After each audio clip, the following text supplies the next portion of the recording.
Olá, alunos! Aqui é a professora Gisele e hoje a gente vai iniciar a nossa leitura da apostila experimental. Então, técnicas básicas experimentais, professora Gisele Franco. Essa é uma apostila feita para o curso do CETAM, né? Técnica experimental. 1. Tem segurança no laboratório. Capítulo 2, riscos. 3. Classificação dos agentes químicos. 4. Acidentes mais comuns em laboratórios e primeiros socorros. 5. Ácido cianídrico e cianeto solúvel em água. 6. Extintores de incêndio. E a primeira prática é bombeiros. Então vamos lá, gente vai essa parte. Segurança no laboratório químico. 1.1. Conduta no laboratório. Apesar do grande desenvolvimento teórico da química, ela continua a ser uma ciência eminentemente experimental. Daí a importância das aulas práticas de química. A experiência treina o aluno no uso de métodos, técnicas e instrumentos de laboratório e permite a aplicação dos conceitos teóricos aprendidos. O laboratório químico é o lugar privilegiado para a realização de experimentos, possuindo instalações de água, luz e gás de fácil acesso em todas as bancadas. Possui ainda local especial para a manipulação das substâncias tóxicas, denominada capela, que dispõe de sistema próprio de exaustão de gás. O laboratório é um local onde há um grande número de substâncias que possuem os mais variados níveis de toxicidade e periculosidade. Este é um local bastante vulnerável a acidentes, desde que não se trabalhe com as devidas precauções. Abaixo, apresentamos alguns cuidados que devem ser observados para a realização das práticas, de modo a minimizar os riscos de acidentes, antes e durante e após o experimento. Não se entra no laboratório sem um objetivo específico, portanto, é necessária uma preparação prévia ao laboratório. O que vou fazer? Com que objetivo? Quais os princípios químicos envolvidos nesta atividade? Durante a realização dos experimentos, são necessárias anotações dos fenômenos observados, das massas e volumes utilizados, do tempo decorrido, das condições iniciais e finais do sistema. Um caderno deve ser usado especialmente para o laboratório. Este caderno de laboratório possibilitará uma descrição prévia das atividades de laboratório. Não confie em sua memória. Tudo deve ser anotado. Após o experimento, vem o trabalho de compilação das etapas anteriores, através de um relatório. O relatório é um modo de comunicação escrita de cunho científico sobre o trabalho laboratorial realizado. Pré-laboratório. 1. Estude os conceitos teóricos envolvidos. Leia com atenção o roteiro da prática e tire todas as dúvidas. 2. Obtenha as propriedades químicas, físicas e toxicológicas dos reagentes a serem utilizados. Essas instruções são encontradas no rótulo do reagente. Pós-laboratório. Lave todo o material logo após o término da experiência, pois, conhecendo a natureza do resíduo, pode-se usar o processo adequado de limpeza. Não esqueça de limpar a balança depois de usá-la.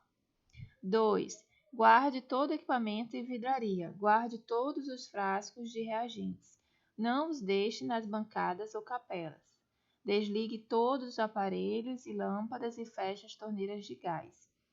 E o registro geral que se encontra do lado de fora do laboratório. 1.2. Instalações e equipamentos de segurança. As instalações elétricas e hidráulicas devem ser aparentes ou sob piso falso para facilitar a manutenção. Em locais onde se trabalha com solventes orgânicos inflamáveis, as instalações elétricas devem ser à prova de explosão. Os gases sob pressão devem passar por uma canalização visível. Os cilindros de gases de alimentação devem ser armazenados fora do laboratório, em área livre, bem ventilada e sinalizada. Bancadas e pisos devem ser construídos com materiais que dificultem a combustão e que sejam resistentes ao ataque de produtos químicos. Deve existir uma capela para se trabalhar com produtos voláteis e tóxicos. Os produtos químicos devem ser armazenados fora do laboratório, em local de boa ventilação, livre do sol e bem sinalizado. Aprenda a localização e a utilização do extintor de incêndio existente no laboratório. Este também deve estar localizado em lugar de fácil acesso e sinalizado. Para se prevenir e contornar situações emergenciais de emergência, deve ser previstas instalações como a proteção contra incêndios, porta corta-fogo e sinalização de alarme. Ventilação geral diluidora para evitar a formação de misturas explosivas. B. Chuveiro de emergência deve ser instalado em local de fácil acesso e seu funcionamento deve ser monitorado. C. Lava-óleos. Seu funcionamento deve ser monitorado. D. Sinalização de segurança, faixas indicativas, cartazes e placas indicativas. Medidas de segurança relativas a operações específicas.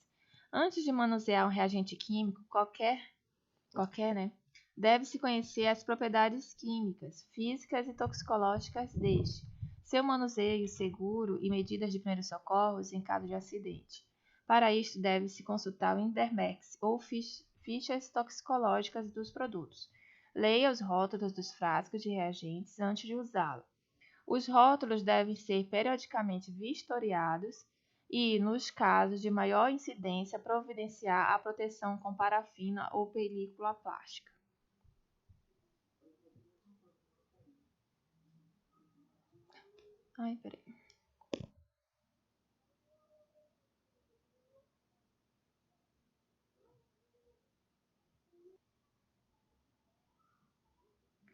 Nunca use um reagente que não esteja identificado ou rotulado.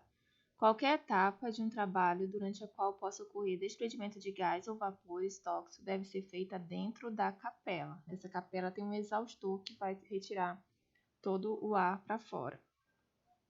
Não trabalhar com material imperfeito ou defeituoso, principalmente com vidro que tenha ponta ou arestas cortantes.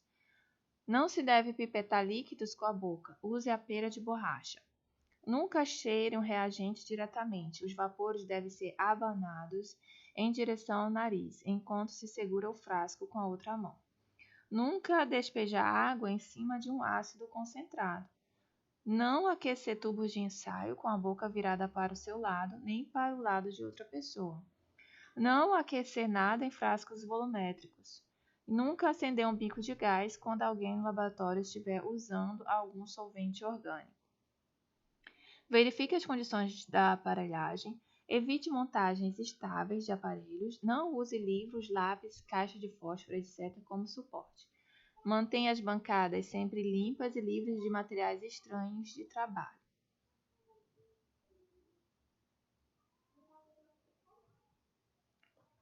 Faça uma limpeza prévia com água ao esvaziar um frasco de reagente, antes de efetuar a lavagem. Seja consciente quanto aos seus atos e deixe seu local de trabalho sempre limpo. Terminou um frasco, limpe-o. Acabou o experimento, então limpe tudo.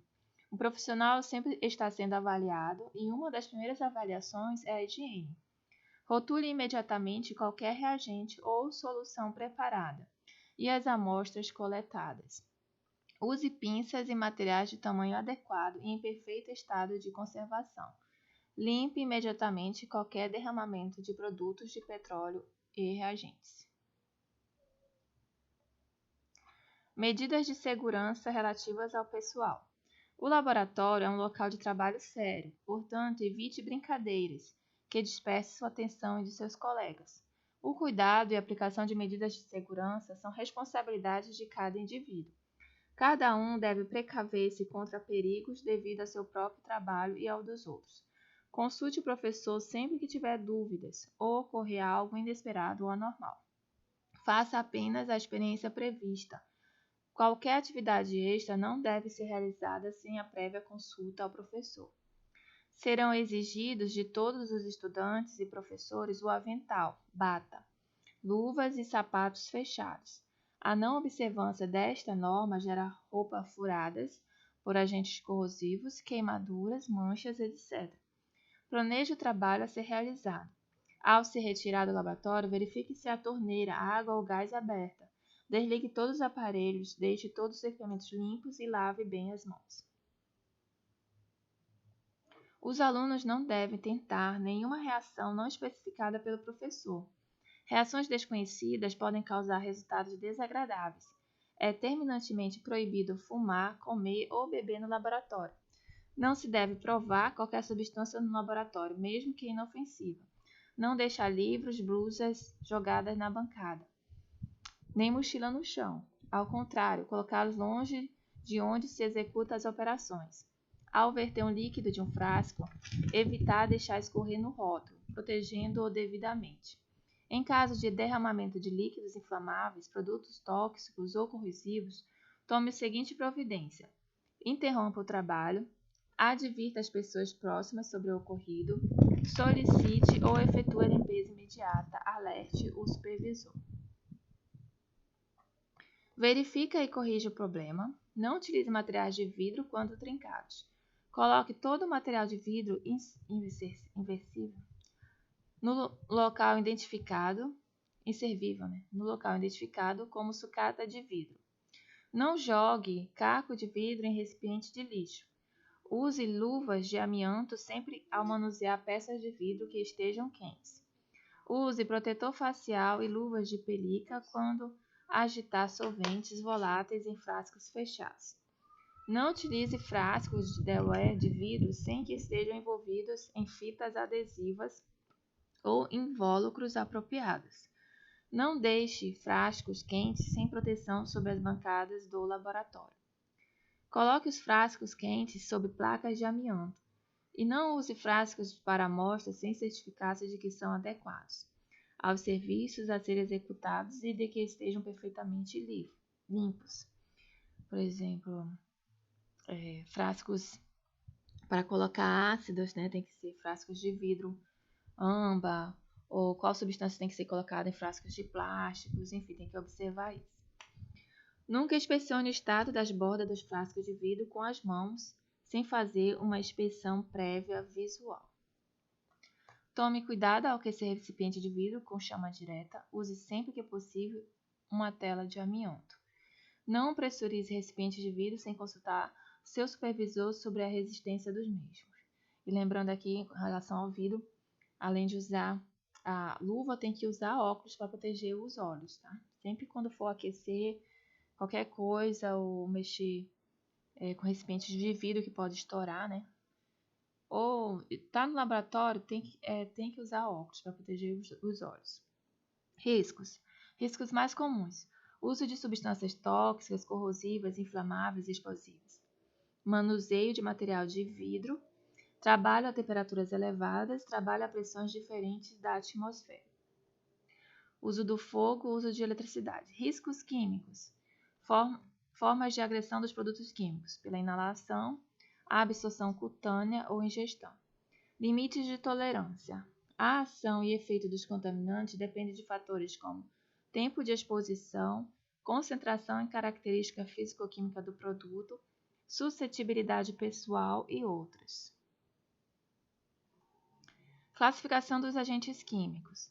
Aí aqui, ó, o ácido cítrico é classificado como R36 e o cuidado S26. Então, cada número desse, né, R36 e S26.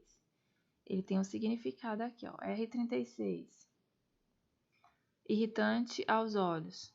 Agora, S26, vamos lá para o S. S26. Em caso de contato com os olhos, lavar com bastante água. Então, frase de risco R, frase de segurança S. Então, na embalagem já vem qual é o risco e qual é a frase de segurança de cada reagente químico. 4. Acidentes mais comuns em laboratórios e primeiros socorros. Primeiros socorros. Denomina-se primeiros socorros tratamento aplicado de imediato ao acidentado ou portador de mal súbito, antes da chegada do médico. Chama-se socorrista a pessoa que está habilitada à prática dos primeiros socorros, utilizando-se dos conhecimentos básicos e treinamentos de técnicos que o capacitou para esse desempenho. Características básicas de um socorrista: ter capacidade de liderança, ter bom senso, compreensão, tolerância e paciência. Saber planejar e executar suas ações. Saber promover e improvisar com segurança. Ter iniciativa e atitude firme. Ter, sobretudo, solidariedade humana e amor ao próximo. Atitude de um socorrista: aproximar-se do local ou da vítima, avaliar as condições da vítima e tranquilizá-la. Tomar providências de socorrer a vítima segundo o caso. Afastar os curiosos, tomar medidas de evitar acidente, avisar o serviço público de auxílio, avaliar cuidadosamente a situação de cada vítima, organizar a remoção da vítima atendendo a cada situação específica. Classificação das urgências. Extrema urgência, remoção imediata, são hemorragias internas, queimados e asfixiados. Primeira urgência, remoção antes de 1 hora, membros esmagados e feridas abdominais. Segunda urgência, remoção antes de 3 horas, fraturas e feridas profundas. Sem urgência ou pequena urgência, remoção posterior, fraturas fechadas e feridas leves. Emergências. As situações de emergência surgem na vida das pessoas com certa frequência, exigindo uma atuação rápida com resposta imediata. No entanto, quando elas surgem, as reações são as mais diversas. Algumas pessoas não se manifestam porque não sabem mesmo o que fazer, enquanto outras, independente de saber ou não o que ser feito, permanecem estáticas, paralisadas pelo pânico ou pelo medo, incapazes de tomar qualquer atitude. Outras ainda reagem corajosamente e enfrentam a situação, mesmo desconhecendo a melhor forma de fazê-lo, e muitas vezes provocam novas lesões no acidentado. Tanto atitudes corajosas quanto as de medo e de tensão constituem reações humanas naturais e compreensíveis. Entretanto, é importante saber controlá-las para agir adequadamente em emergências. Para conseguir isto, é preciso buscar o conhecimento dos primeiros socorros e reconhecer suas limitações. É essencial que o tratamento seja administrado com a máxima rapidez e, sempre que for julgado necessário, a vítima deve ser transportada ao hospital mais próximo, sendo fornecidos detalhes sobre a natureza do acidente, as substâncias envolvidas e primeiros socorros que tiveram sido prestados. Não basta que haja no laboratório um mapa simples que indique os primeiros socorros a prestar em caso de acidente. É imprescindível que haja uma pessoa treinada na prestação de primeiros socorros. Além de chuveiros, extintores de incêndio, caixa com areia, cobertores de amianto, filtro e máscaras respiratórias para a proteção pessoal. Todo laboratório deve ter uma caixa de primeiros socorros devidamente assinalada e colocada em local de fácil acesso. A caixa de primeiros socorros deve conter algodão, ligaduras e compressas esterilizadas de vários tamanhos, curativos rápidos, um rolo de adesivo, tesoura e pinça, alfinete de segurança, álcool e pomada própria para queimadura. Separadamente, descreve-se alguns tratamentos para acidente, que envolvam substância para as quais existem antídotos específicos. Queimaduras. As queimaduras SAP, classificadas em superficiais e profundas, superficiais, quando atinge algumas camadas da pele, profundas, quando há destruição total da pele. Queimaduras térmicas, causadas por calor seco, chama ou objetos aquecidos. A1. Tratamento para queimaduras leves, pomada picato de butecina, paraqueimol, furacin solução, etc. A2. Tratamento para queimaduras graves. Elas devem ser cobertas com gás esterilizada, umedecida com solução aquosa de bicarbonato de sódio a 1% ou soro fisiológico. Encaminhar logo a assistência médica. Queimaduras químicas causadas por ácidos, álcalis, fenol, etc. Por ácidos, lavar imediatamente o local com água em abundância. Em seguida, lavar com solução de bicarbonato de sódio a 1%. E novamente com água. Atenção, no caso de contato com a pele com ácido sulfúrico concentrado, primeiro enxugue a região com papel absorvente para somente depois lavá-la com água. Por alcális, lavar a região atingida imediatamente com água, tratar com solução de ácido acético a 1% e novamente com água. Por fenol, lavar com álcool absoluto e depois com sabão e água. Atenção, não retire corpos estranhos ou graxas das lesões, não fure as bolhas existentes, não toque com as mãos na área atingida, procure um médico com brevidade. Queimadura nos olhos. Lavar os olhos com água em abundância ou, se possível, com soro fisiológico durante vários minutos, e em seguida aplicar gases esterilizada embebecida com soro fisiológico, mantendo a compressa até a consulta ao médico. Envenenamento por via oral. A droga não chegou a ser engolida. Deve-se cuspir imediatamente e lavar a boca com muita água. Levar o acidentado para respirar o ar puro. A droga chegou a ser engolida. Deve-se chamar o médico imediatamente e dar por via oral um antídoto de acordo com a natureza do veneno. Intoxicação por via respiratória.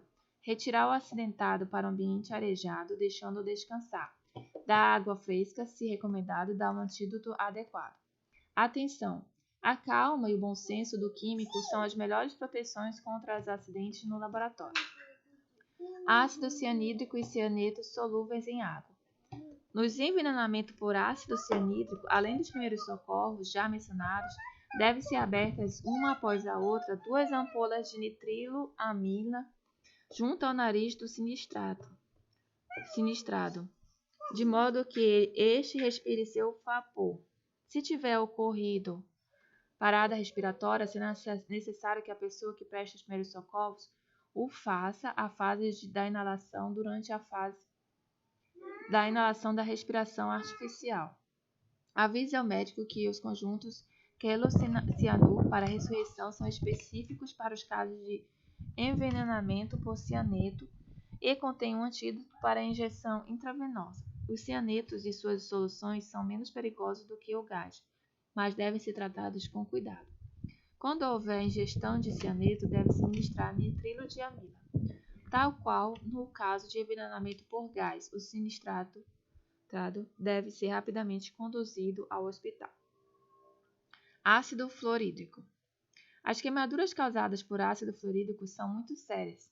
Após a lavagem com água, deve-se massagear a área afetada com gel de gluconato de cálcio a 2% durante pelo menos 15 minutos ou até a chegada da assistência médica.